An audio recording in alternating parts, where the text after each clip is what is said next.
So excited, Robert Eggers is back with his newest film Nosferatu. It is a thrilling ride and I obviously have to talk about it.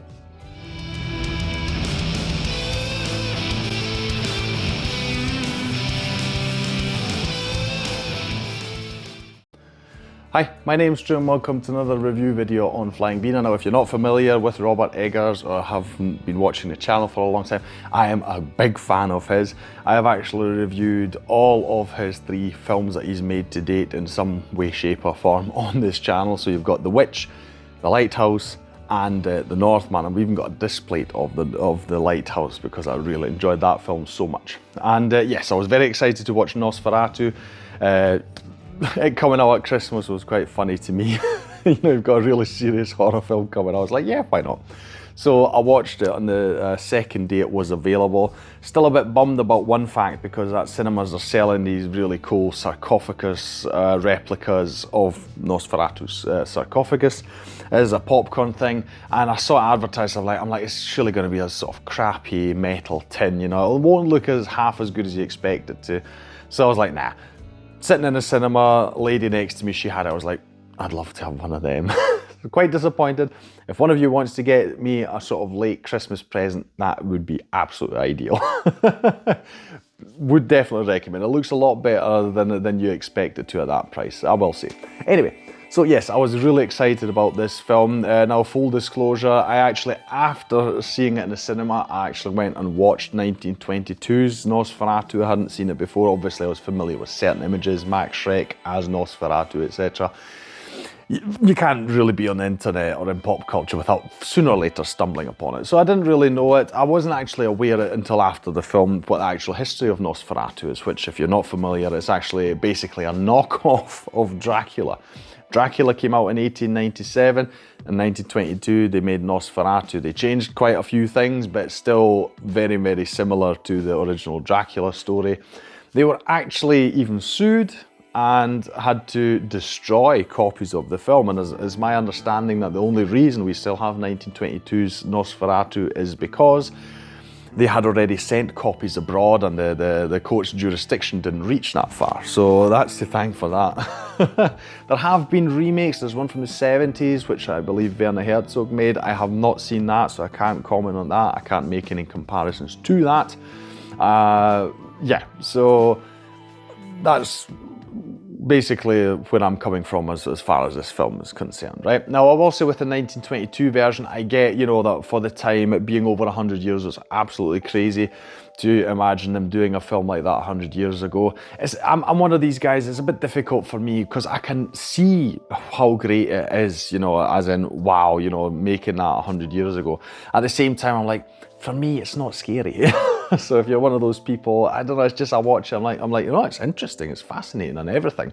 But yeah, it's people who say the big masterpiece and still so scary. It wasn't to me, although it is creepy in various aspects. This one, anyway, let's talk about this one, right? That's just to give you some background, you know, about me and Nosferatu. Now this one, yes, came out now at the end of 2024, made by Robert Eggers. This has been his passion project for ages. I mean, they first announced in 2015, you know, and it's been taking him some time. He wanted to do it as a second film. Then he said, no, I'll wait a bit. And nowadays he says it's good that he waited because he got to develop his craft a lot more, which I absolutely agree with, because we'll get to that later, but yes. What's it about? So, it's a vampire story, like I say, it's basically a knockoff of Dracula, so if you're familiar with that, there'll be a lot of similar elements here. We are focused on a couple of this is set in, where Dracula is set a lot in England, this is in Germany. We are set on a married couple. One of them is Ellen Hunter, she is played by Lily Rose-Depp in this film, and then you've got the husband, Thomas Hunter, he's played by Nicholas Hoult here. Yes, Thomas, he works for a brokerage firm. They have got this house that's on sale, or they're trying to sell to this Count Orlok who lives in Transylvania. Problem being that the Count is not going to come to Germany. He wants the contract to be brought to him in, in Transylvania, and this is what Thomas does. So he travels there. On his travels, he has a lot of weird things that happen, things that occur. He finally gets there. There are a lot of things that happen in the castle. It's really quite... It's difficult to stay spoiler-free here because there are things there, you know, when you see them happen, it's really, really cool. The main gist of it being, he's there, the Count takes an interest in Ellen back at home, and he's obviously buying a house that's close by, and yes, so this is basically what happens. The Count is trying to get to Ellen while Thomas is trying to save her in some way and obviously somehow get rid of the Count. That's the most basic rundown of the plot I can give you. Ellen, she stays with friends of the family. We have got Friedrich Harding. He's played by Aaron Taylor-Johnson. He is looking after her, as it were, together with his family. Which is also necessary because Ellen, she suffers from, they call it her melancholy. She has sort of night terrors, and it's basically more or less what happens. It's pretty much from the start of the film, and she does explain. It's almost like a possession, right? She calls it her melancholy, but Thomas was the only one who could sort of keep it in check. Before he was there, she had all these episodes and things going on, and now that he's gone and the Count is involved, it's only getting worse, and so they're dealing with that situation.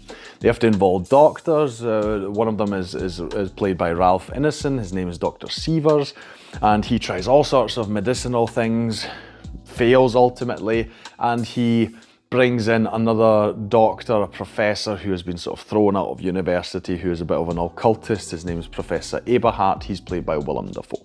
And so, yeah, there are a few other people also involved, but those are the main players, as it were. And that is the basic plot. So we've got Ellen, she is suffering from all sorts of episodes. You've got the doctors and the family friends trying to help her, while we've got Thomas dealing with the Count and just trying to somehow get back and, yeah, resolve the whole situation. That's as much as I'll tell you about the plot. I mean, you know, like I say again, if you're familiar with the Dracula story, it seems very familiar because it is actually a knockoff of it. Yeah, what I really need to talk about first and foremost is just Robert Eggers, his direction, just the visual style of the film. It's wonderful. It is in all of his films, but you can really see how his craft has evolved. I mean, there's so many shots in this film that are absolutely beautiful. He thinks so much about camera placement. I love that he doesn't have a lot of cuts. You know, he's trying to keep a scene going for as long as possible and tries to involve the camera in this. So, you know, while someone might start the scene off a bit further away, they might be walking somewhere, and he thinks about where the camera is going to end, because then he positions it so he can get both of them in interesting ways without having to cut at some point. And it's really good. I love that. Great camera placement, interesting movement. It really keeps you on your toes. There's so much tension in this, and this is just a lot from the camera work itself. Very intense scenes, because if you've seen The Lighthouse or heard a bit of the background stuff about it, he loves to work with natural lighting. So where possible, he doesn't want to add too much artificial lights, like I have here, for instance. He wants to use natural lighting, so candles and all sorts. And it's the same here, and it builds so much atmosphere. It's wonderful. The light itself, even though this isn't a black and white film, it very often feels like it, because there's a lot of desaturated scenes, nighttime scenes, just in moonlight, so there's not a lot of colour going around, and he uses it to the fullest. So much tension, so much intensity in so many scenes. The music is wonderful, it accompanies the whole thing. It's used as well. Sometimes we just drop all sound completely, and it obviously turns up the tension. It's masterfully done. It's not a horror film where you're like, you know, you've got this really scary stuff going on all the time. It's just like with a lot of his films, it's this sort of deep-seated, somehow unearthly fear that you have of the unknown. You know, there's darkness out there, and it's not just one thing, it's just a massive thing that's really oppressing humanity, and that's what this film feels like. It's not a happy film. Actually, for most of it, you're like, they've not got a chance in hell, because it just feels like so one-sided, the power dynamic, I'll call it. And it's, all of it is down to his direction, most of it, yeah? But enough said about him, because I have to get this review to a close at some point. The actors are phenomenal, they're all good. There isn't a bad performance in this. There are times where some of them, the standout I would have to say is Lily Rose-Depp, because the film is focused on her a lot. She could even say she's the main character, really. And she's got a lot of stuff with the possession aspect. She's got a lot of body stuff, a lot of physical stuff.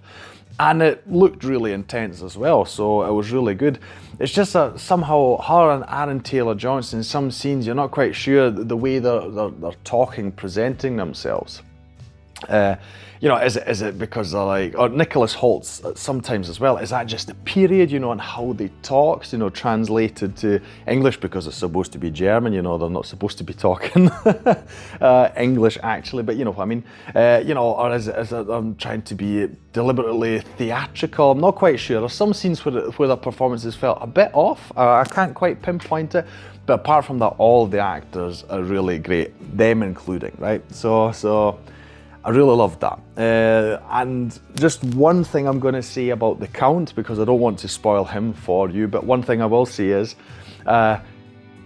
Robert Eggers made the deliberate choice, which I think was a good one. At the start, you don't really get to see him too much. So it's like a lot of out of focus stuff, etc., which I feel was the right choice, because once you do see him, I feel like if we had been presented by him how he looks like immediately, I think it wouldn't have had such an impact. It would have maybe taken away from it. So the way he's set up, etc.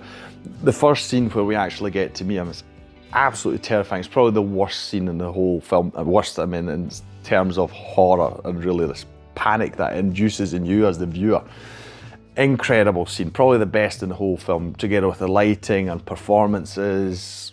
Incredible, really. So I love this film. I think it's great. It's not a perfect film, but it's pretty much nearly there in my opinion. So I can't wait to see it again. I'm definitely getting a 4K Blu-ray to watch it at home. Hopefully my wife will watch it with me. We'll see what happens.